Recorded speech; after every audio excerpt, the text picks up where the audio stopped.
Hello, I'm Anita Elphick. I live here in Wheatland. I'm also the mayor of Wheatland.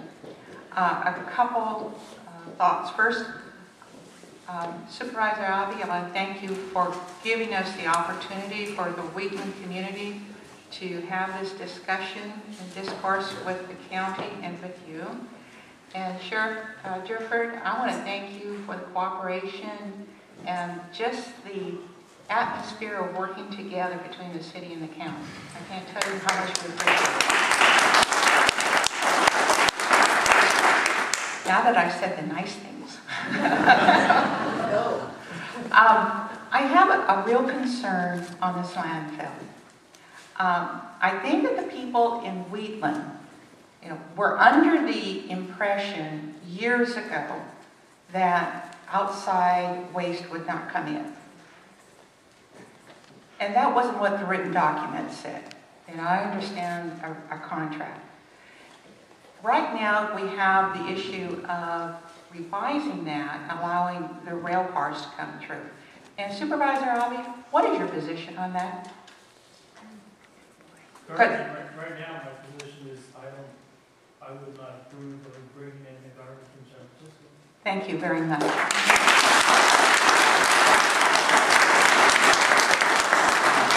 I know there's going to be several issues brought up, as just like was brought up by Kevin, that they want, the Ecology wants to exclude the dirt they have to bring in as part of the truckload counts.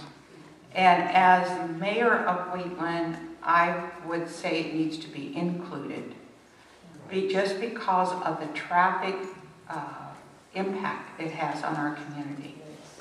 That is very significant here. And, I know you get a $4 whatever, some tipping fee per ton.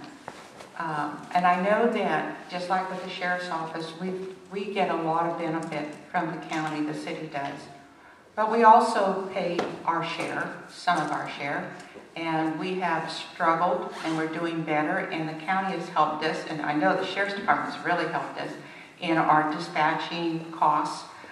Yuba County water agencies, I think, what was it, $15,000 or $16,000 to help us look at the analysis on the Dry Creek for the levees, to just get the beginning steps going on that. And I can't tell you how much we appreciate that. However, when we get hit with this traffic that just pounds us, as far as how we get just allowing our safety people, whether it be fire or police, getting from point A to point B, whether from trucks or from rail, it has a big impact in Wheatland. And I think our citizens feel that. And that's why they're here. They're saying, look, the Ostrom landfill is something that's really significant to us, in addition to the loss of the time element on that asset. And I think that was brought out very clearly. The other thing is, and I think Ms. Gilbert brought it up, is how you hear the people of Wheatland, how the county hears the people of Wheatland. And I'm talking to you, Supervisor Abbey, and you, Sheriff Durford. You're elected officials. Staff goes with the direction from elected officials. And so when we, sign petitions or say, look, this has a really negative impact to Wheatland, are you listening? Whether it be Magnolia Development, and I know Supervisor Abbey, you voted against it. You were the only supervisor to vote against it.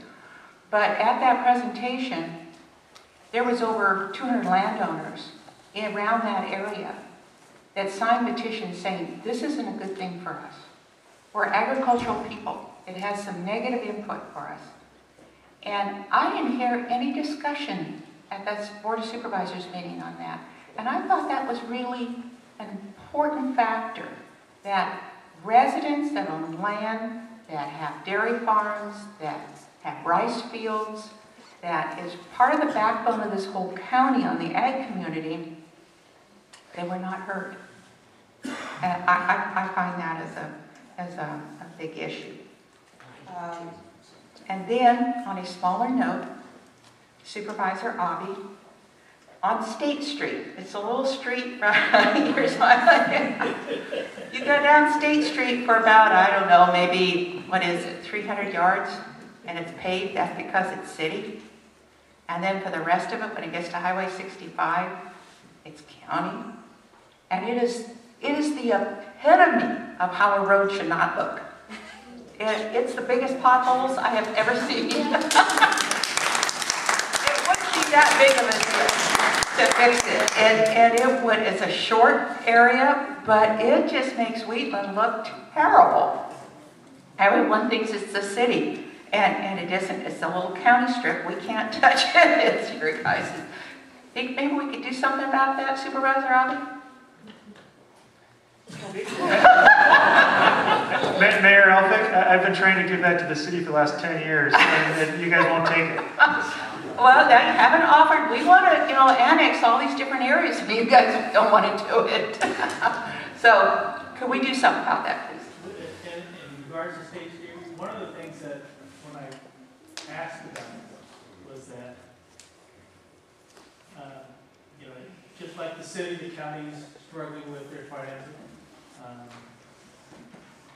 Part of it had to do with if the county expends the money to repay them and rework the street and so forth. My understanding was that when that area got annexed into the city, one of the conditions of that was that a developer would resurface that portion of State Street. You know what, Supervisor Avi? That sounds like smoke and mirrors to me. Yeah. I'm just telling you. Just fill the holes. Mayor Elphick, I'll offer you this. We'll resurface it if the city takes it when we're done resurfacing it. Probably make some kind of arrangement. Okay, thank you very much. And again, thank you very much for all your work and your cooperation and the staff's cooperation with the city.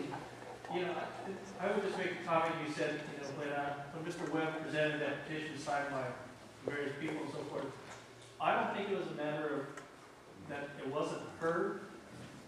I think it more was a matter that they didn't listen to it. That's what I mean by listen. Well, it was there. And, it's that whole thing about leave the horse in water or make them drink and the whole thing. You can tell people something all you want, but if they're not going to listen. Well, what do we need to do as a community to have the Board of Supervisors hear us? We need more people at these meetings. Yeah. That helps. That helps significantly, yes. We care, and we're certainly not perfect, and we don't have all the answers, but when the public, landowners, people who live and raise their families here, make a statement like, oh, this isn't good. This is not good for me. It's not good for my family. It's not good for the generations coming down the line.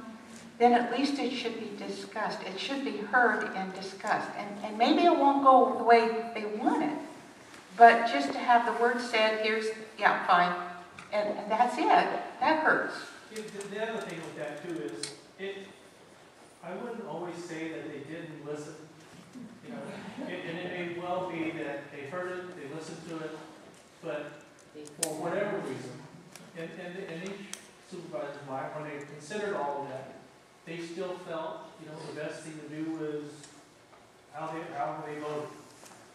And that doesn't necessarily mean or automatically mean that they didn't listen to you. It may simply be that they thought there were other aspects, other factors that weighed. You know what upset me, though? It had me really concerned. They had asked a lot of questions of the developers that were there for both Woodbury and Magnolia. And they were asked a question on that one. That bothered me, just as a citizen and also as an elected official. Because when the public makes a statement, at least it should be discussed. No, but I asked how many signatures you had. Yes, you did. And that was the only question. But thank you again very much for all your work. Thank you.